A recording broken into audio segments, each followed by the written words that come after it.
Before concluding 2 సార్లు వాయిదా పడింది టాలీవుడ్ ప్రముఖులతోటి మీటింగ్.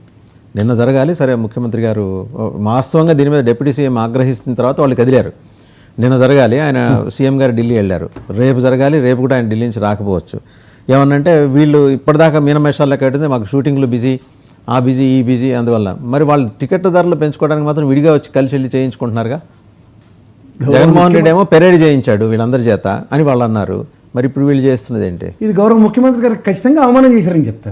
సార్ నాకు తెలిసి ఒక సీఎంఓ ఇవాళ మాకున్న ఆబ్లిగేషన్స్కి, మాకున్న ప్రెషర్కి, లేదా సీఎం గారికి ఉన్న హెక్టిక్ యాక్టివిటీకి ఈ రోజు కుదరదు రేపని రివర్స్లో వీలు చెప్పడమా? ఎవరు సార్ వీళ్ళంతా? ఈ అన్నెసరీ బ్యాచ్ని గౌరవ ముఖ్యమంత్రి గారి స్థాయిని తగ్గించి అవమానం చేశారనే చెప్పొచ్చు. అండ్ ఇప్పుడు రేవంత్ రెడ్డి గారిని కలవడానికి ఎగేసుకుని పోయారు అందరూ పొలవమని. కాదు, ఇది ఖచ్చితంగా చెప్తున్నాను. ఇరు రాష్ట్రాల్లో ద్వంద్వ వైఖరి అవలంబిస్తున్న ఈ ముఖ్యంగా సినీ ఫెటర్నిటీకి గౌరవ ముఖ్యమంత్రి గారి మీద అయితే ఖచ్చితంగా బాధ్యత లేదు, గౌరవం లేదన్నది ఎస్టాబ్లిష్ అయింది. నేను ఇది డెలిబరేటివ్గానే చెప్తున్నా.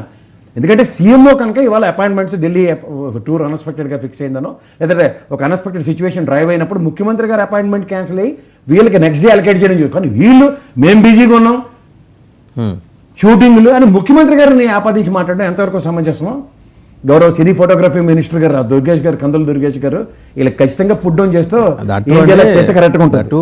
ఫస్ట్ ఆయన హోల్డ్ చేసిన పోర్ట్ఫోలియోనే సినిమాటోగ్రఫీ.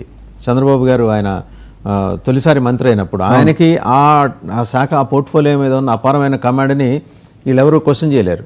అవును, ఆయన అవకాశం ఇచ్చారు, వచ్చి మాట్లాడండి అని. అసలు ఆ అవకాశం ఇంతవరకు ఎందుకు తీసుకోలేదని డిప్యూటీ సీఎం ఆగ్రహం వ్యక్తం చేశారు. ఆ నలుగురు అని ఎవరికి వాళ్ళు వచ్చి భుజాలు దండుకొని మాకు సంబంధం లేదన్నారు. కనీసం తర్వాతైనా ప్రొయాక్టివ్గా రావాలి కదా, ఎందుకు రాలేకపోయారు? What factors prompted them not to move from Hyderabad అండి? Taking it as granted. వాళ్ళ ఆస్తులన్నీ ఇక్కడే ఉన్నాయి. అక్కడ ఆంధ్రప్రదేశ్తో వాళ్ళకి అయితే ఒకసారి తూతూ మంత్రంగా ఒకసారి పోయి మొఖం చూపించి వస్తారు.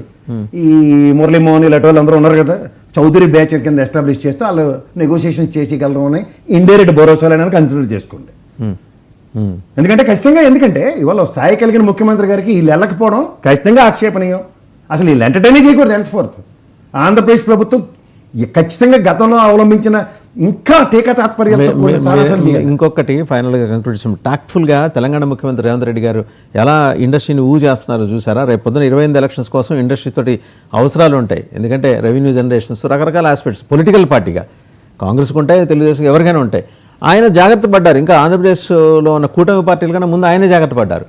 అంటే అందరినీ దగ్గర ఇప్పుడు మాడి మీద కొట్టి మందేశారు. అల్లు అర్జున్ మీద కేసు పెట్టించింది వాళ్ళే, పిలిచి అవార్డు ఇచ్చింది వాళ్ళే. చూసారా?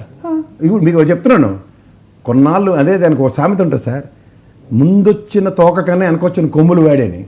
కొమ్ముల్ని వాడడం ఎలా తెలిసింది రేవంత్ రెడ్డి గారికి క్లియర్గా చెప్తున్నాడు. ఈ ముఖ్యమంత్రి గారు ఒక ఇండస్ట్రీని తన దగ్గర ఉన్న ఇండస్ట్రీలు తరలిపోకుండా ప్రొటెక్ట్ చేసుకున్నారు. వీళ్ళకి కూడా ఏంటంటే వెనకతల ఆస్తులు పెంచుకుని వీళ్ళు ఇక్కడ సామ్రాజ్యాలు ఏర్పాటు చేసుకుని ఉన్నారు.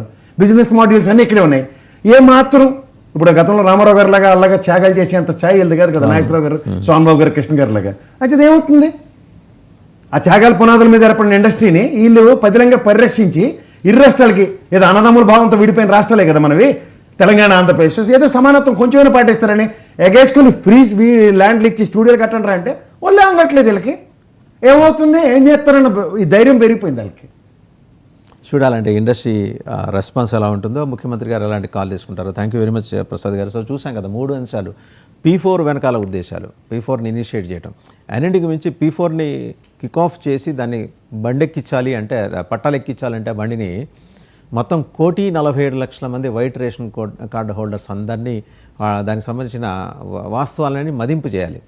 ఎంతమంది రేషన్ కార్డు హోల్డర్స్కి రైస్ మిల్లు ఉన్నాయి, సినిమా హాళ్ళు ఉన్నాయి, అలాగే ఎన్ని వ్యాపారాలు ఉన్నాయి, ఇవన్నీ మదింపు చేసి వాటిని తీసేయాలి.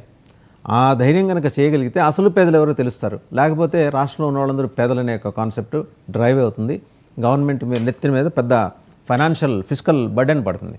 సో ఇక్కడ ఏదైనా ఒక కాల్ తీసుకునే అవకాశం ఉందేమో చూడాలి. రెండోది, ఇటు సూపర్ 6 నుంచి మళ్లించడం కోసమే ఇదంతా చేస్తున్నారు.